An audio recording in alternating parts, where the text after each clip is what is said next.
ऐश्वर्या विषारी साप आहे, विषारी साप. आणि तुम्हाला पुन्हा एकदा विषाची परीक्षा घ्यायची. तिची हिंमतच कशी झाली आपल्या उमरापर्यंत सुद्धा यायची. हे सगळं सारंग भाऊजींचं नाटक आहे. आता मी त्यांच्या कुठल्याच गोष्टीला नाही भुलणार.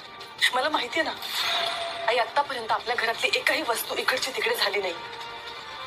मग नेहमी किचन मध्ये असणारा स्क्रू ड्रायव्हर कसा काय सारंग भाऊजींच्या खोलीत सापडला मला? ऋषिकेश आणि सौमित्र भाऊजींनी जेव्हा दार तोडून आत गेले ना, तेव्हा कडी कोयंडा काहीच वाकडं झालं नव्हतं, दाराला डॅमेज झालं नव्हतं.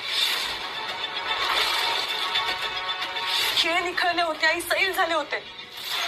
ते तर स्क्रू ड्रायव्हरनेच होऊ शकतात ना. इतकं सगळं डोकं चालवलंय. आणि हे सारंग भाऊजींचं काम नाहीये, हे त्या ऐश्वर्याचं डोकं, हा तिचा प्लॅन आहे. आणि त्या प्लॅन मध्ये सारंग भाऊजी सुद्धा सहभागी आहेत. तुला काय वाटतं? ते मला माहिती.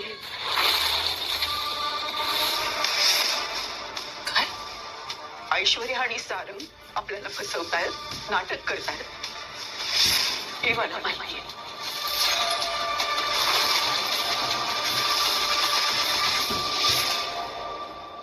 जिनं मला ढकललं, जीव घ्यायचा प्रयत्न केला, त्या पोरीला तू सन्मानानं परत आणलेस. शेवटी माझा मान आणि मुलाचा आनंद याच्यात तू मुलाची निवड केलीस ना. तुझ्यातली आई जिंकली, पण बायको सपशेल हारली. आता तू तिला या घरात परत घेऊन केवढी मोठी चूक केलीस हे लवकरच तुला कळेल.